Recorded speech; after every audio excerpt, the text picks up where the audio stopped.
Okay, this is a video about how to replace the rear suspension airbags on an E39. I'm making the video because I couldn't find anything that explained every single step. So what I'm going to do is leave nothing out, explain absolutely everything. So it might take a long time. I'm no expert, but I'm going to take a long time and tell you everything that basically people showed you how to do, but then also what people left out. So the first thing is, the problem that I had was the car would drive fine, suspension was all okay, but then when I came back one day, both sides had fallen basically to the ground after about 3 or 4 hours on the road.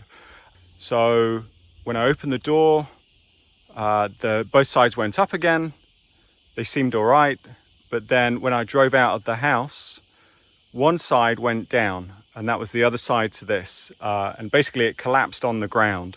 You could drive it, but very, very slowly, and it couldn't even get over a very low bar on the floor. So I backed it up, parked it like this, the front wheels against the curb so it can't roll forward. And then I'll show you I've already replaced one bag. I'll show you the other bag that I had. Basically, this was the problem. So you can see a small hole in there. You should be able to see that hole. Okay, so you don't need many tools for this job. I'll just run through them. 17mm socket to take off the wheel, here and here. 13mm wrench, ideally with a ratchet, to take off the bolt underneath the airbag. 10mm socket or wrench to remove various bits of trim. Needle nose pliers for the airbag, you need these, and a hex key, I think that's a 4, and then a screwdriver, ideally something smaller than this just to prise up some clips. But that is it, obviously, in a jack, and that's all you need. Okay, so if you are going to jack up the car using the BMW jack, let me show you how to do that. So obviously you lift it up, and I'm trying to show you absolutely everything. So I'm fairly new to BMW ownership, so some of these things are new to me, and I struggled how to get this grey carpet out for a while, and I just couldn't see how to do it. So I struggled with this carpet, and every time I'd lift it up, and obviously now it works perfectly, but it was jammed under here. And so what I figured out was that you push this, or I read that you push that, and then there's enough space. Right, so we're going to get that out as well. If we're going to do the jack, I'll just show you how to do it. I obviously don't recommend doing it on this jack because it can fall over. And the car has rolled on me on this jack before.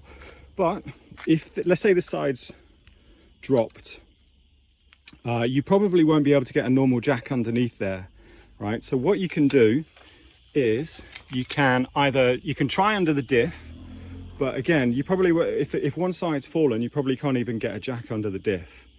So you can start it off here. You can either drive it onto like a 2-inch slab or something like that, and then get a jack underneath the diff and jack up both sides. But to be honest, I would just jack it up here. This is obviously very, very low. Get yourself started, and then support it, and then find it, and then obviously then you can put a jack under the diff and you can carry on, and then you can support that and then come back to here or whatever. But if your car, if the suspension has collapsed, this jack can help you get it back up. Okay, so I'm going to jack up the car, handbrakes on. I'm just going to do one side. When I did the other side of the other airbag, I jacked up via the diff, but here I'm going to do one. This is from eBay, and it sits into the jack cup and basically goes straight into the point. Okay, so I don't have my axle stands with me, so what I've done is put a breeze block underneath the chassis rail and I'm gonna work with that. Okay, so you do need one more tool, and that is a 10mm spanner to disconnect the battery. And if you don't disconnect the battery, the car's going to continue to try to jack itself up. So obviously undo that. I've undone this already, but what I was going to say is that you can touch this. Okay, you can just grab the negative, take it off, you won't get an electric shock.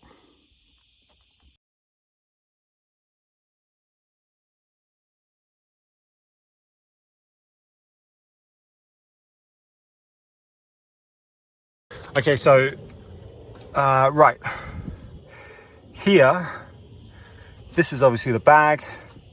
This is normal, this bend, and then there's a 13mm nut underneath there. You can see it.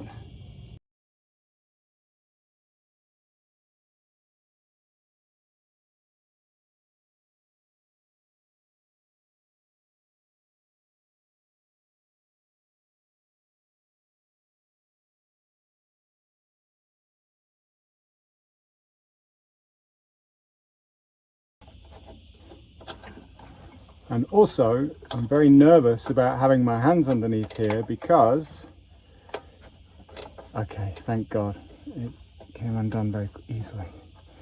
Okay, it loosened. So you probably won't even be able to ratchet, and then you just spin it off. Okay. It should just fall out. Hold on. There we go.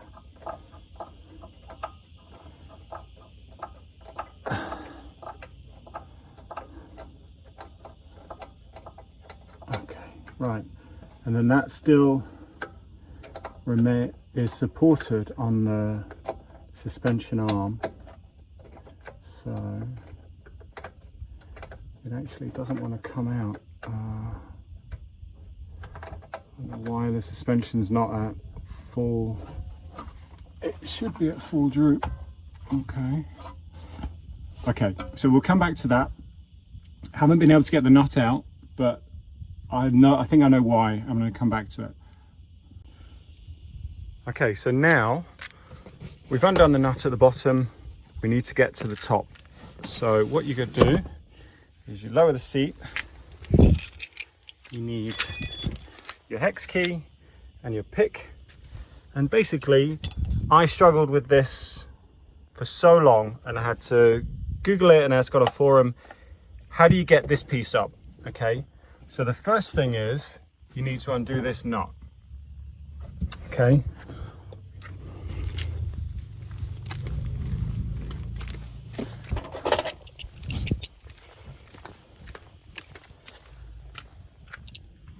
And that again is a 10mm. So you undo that, it's just a self-tapper.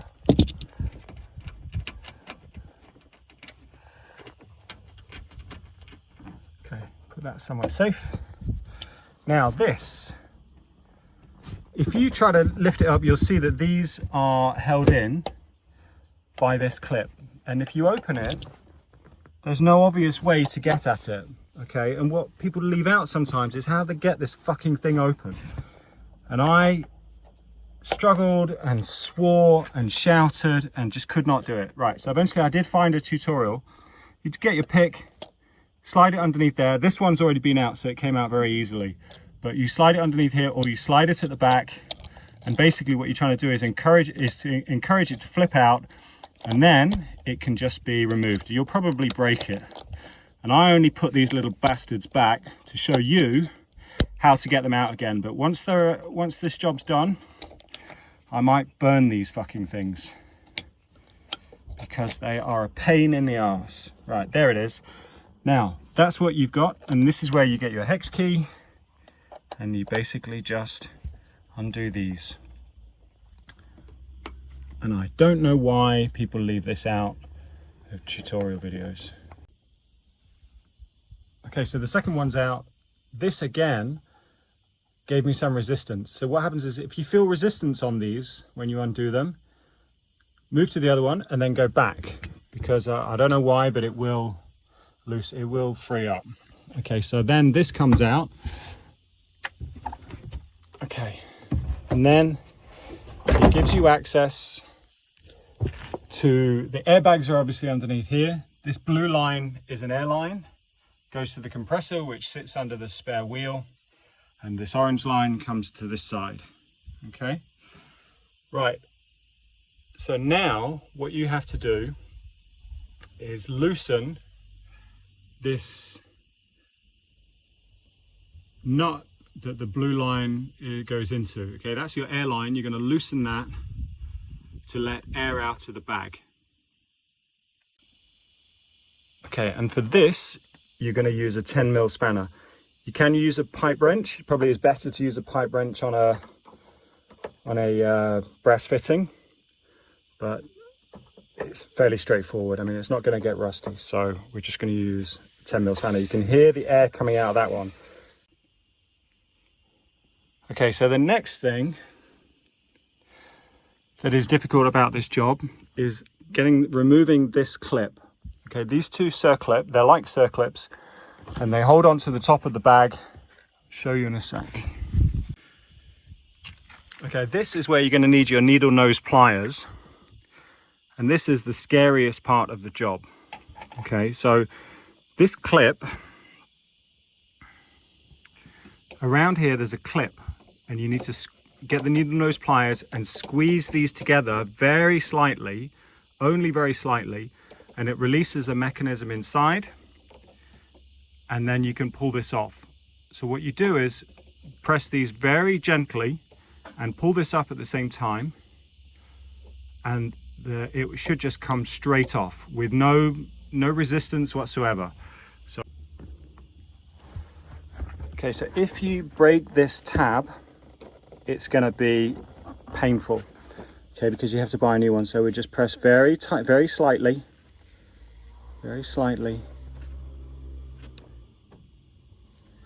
and wiggle this up.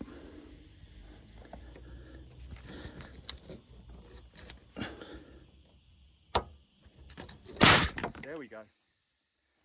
And that's why you let the air out.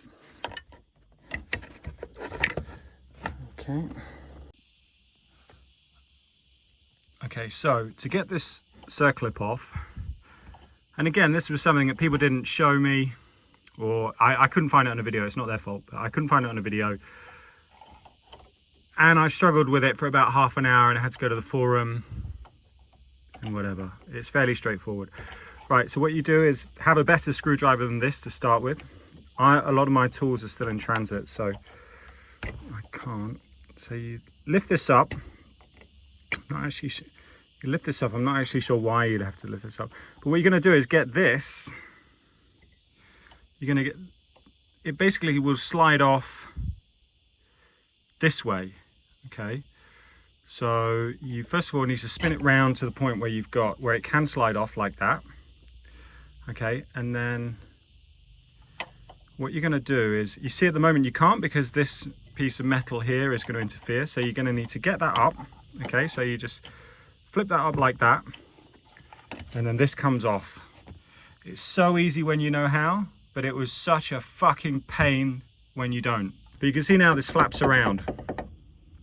Okay, so what we need to do now is, and this is fun, what you're going to do is compress this spring, because it can only come out when it's compressed. Okay, so you're going to compress this spring and then wiggle it out of this hole here. This is at full droop, so it's not going to go any further. Yeah, as I say, this is fun, so check it out. Okay, one thing to say is that there might be, or the spring might be stuck to this bottom plate, and you might think it's still attached.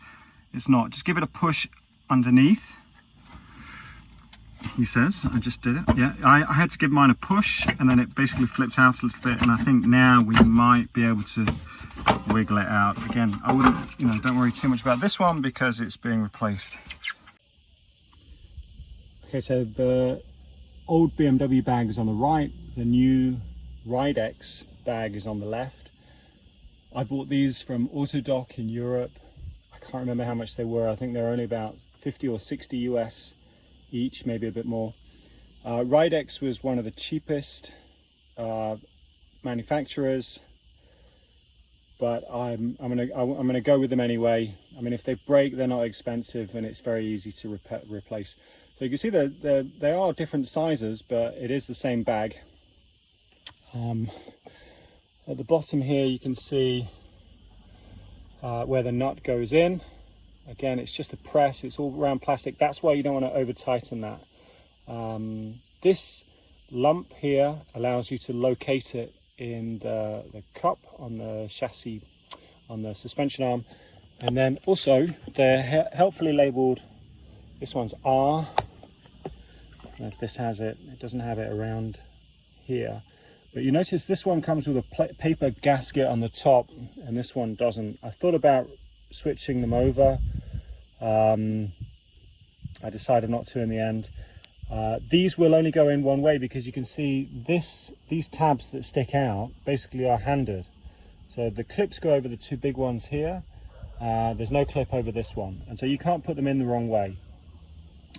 When I put the other one in, these O-rings fly everywhere. So actually what I'm going to do is take them off, or yeah, I'm not going to encourage them off, but the first time they come off, I'm going to take them and put them aside, and then put them on at the end, because I think they will come off. It came with a plastic cap on here. This so when this is on, it is airtight. If it's airtight, you can't compress it. If it's airtight, you can't compress it. So you're going to need to take this on and off a lot. Okay, so let's get started. Okay, so if you have problems getting these back in, they can feel very tight, but what you need to do is, with two hands, push it back a little bit and find somewhere where they both go in very easily. Obviously I can't do that with one hand, but if you feel tension on these, don't just grind them in, push this back a bit, and then you'll be able to get them in smoothly. Okay, and then the self-tapper goes here. You can see the little hole here. If you can't find the hole, it's just you should be able to find the hole if you tighten both of the other clips. Basically that goes in there. Just tighten that hand tight. Okay. Now the battery tray, battery's on. That's all tight.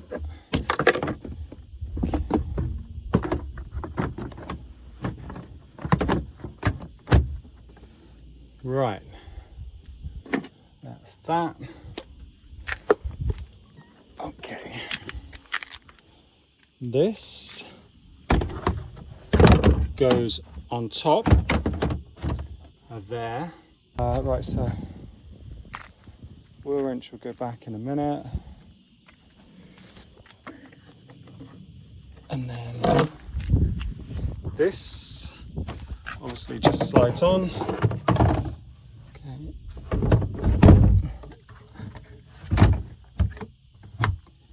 And there we are. Okay, job done. Right. And then put all your crap back in.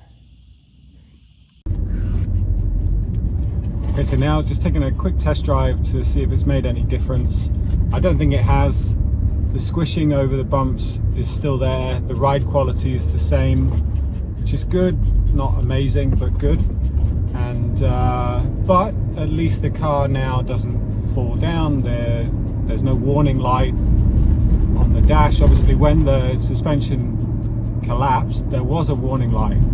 Not the first time when it was down, but when it came back up again and then one side fell down, then there was a warning light. And as soon as I replaced the airbag and let it go back up, the warning light disappeared. So I didn't need to reset anything. There was no kind of reset procedure. You just put the battery back as soon as the job's done. Even if you only do one side, put the battery back, the code should disappear. If not, you've probably got another problem.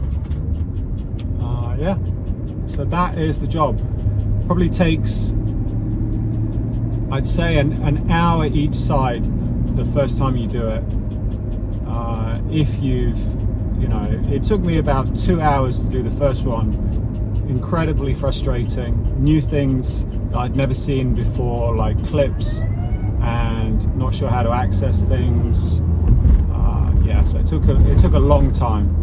Now I'm pretty sure I could do it. I did this one in it was just over an hour, and that was videoing it. I think if I had to do it on my own or for somebody else, or if I had to do it again for somebody else, it'd probably take I could do it both sides in 2 hours together. That said, putting the bag back in with one person, there probably is a way to do it, but I wouldn't want to do that again. Maybe the third time, maybe I could figure it out. You could put the brass connector back on top, push it up, and then put the brass connector back on top if you can maybe get to that. I didn't want it hanging from that brass connector. It just didn't seem like a great idea, and spinning it around, so I would rather get the pins in, put the clips on the pins, and then do it that way. So yeah, that's it. I hope you found it useful.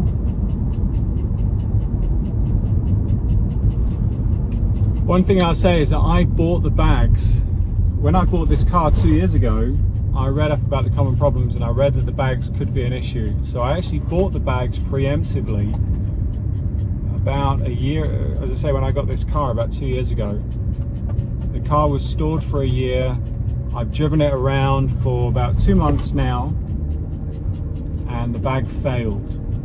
So if you're on original, my car only has about 80,000 miles, hardly any miles, but 80,000 miles. I don't know when, I don't know what's typical for them to go. The ride does feel a bit smoother. It doesn't feel quite as crashy, but it's hard to say. I'm very wary of saying things like that, because you just imagine it. So yeah, that's it. Next job is engine mounts and to flush the coolant. We'll see if we make a video about that. Okay, thanks a lot everybody, bye.